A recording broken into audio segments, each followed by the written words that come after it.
আসসালামু আলাইকুম, hello everyone, welcome back to my channel. আজকে আপনাদের সাথে শেয়ার করব মতিচুর লাড্ডু। আর এই লাড্ডুটা কি দিয়ে বানিয়েছি জানেন? রমজান মাসে বেঁচে যাওয়া সেই বেসন থেকে।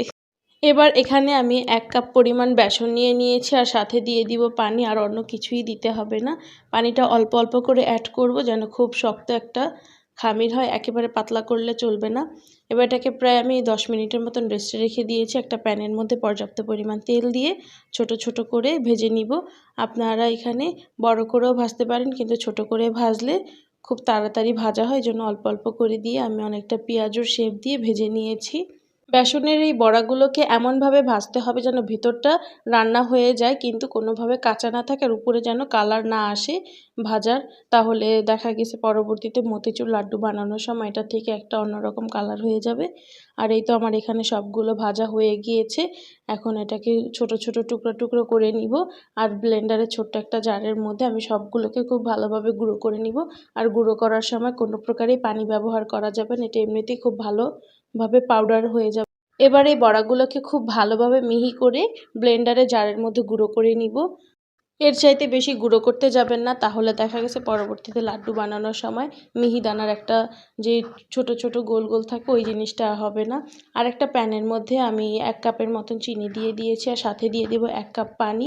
এবার পানি আর চিনি ফুটে আসা পর্যন্ত অপেক্ষা করতে হবে। আর এর মধ্যে আমি দিয়ে দিয়েছি 2 চিমটি পরিমাণ এলাচ গুঁড়ো, 4 ফোঁটা কেওড়া জল এবং হাফ চামচ হচ্ছে জর্দা রং। আপনারা চাইলে এখানে অরেঞ্জ ফুড কালারটাও ব্যবহার করতে পারেন। যখন এটা চিনির পানিটা বলক চলে আসবে ঠিক সেই পর্যায়ে আমি গুঁড়ো করে রাখা সেই বেসনের মিশ্রণটাকে দিয়ে দিব, এবং খুব ভালোভাবে নেড়ে চেড়ে এটাকে মিশিয়ে নিব যতক্ষণ না পর্যন্ত চিনির শিরাটা সম্পূর্ণ শুকিয়ে যায়।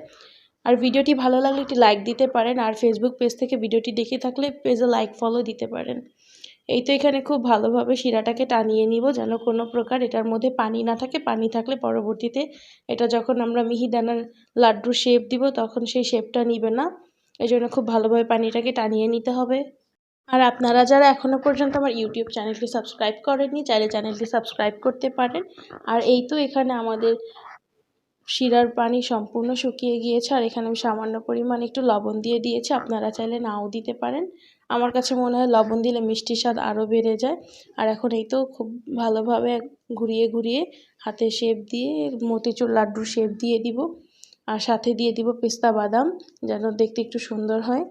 আপনারা কারা কারা লাড্ডু পছন্দ করেন অবশ্যই কমেন্ট করে জানাবেন। আমার তো মতিচুর লাড্ডু অনেক ভালো লাগে খেতে।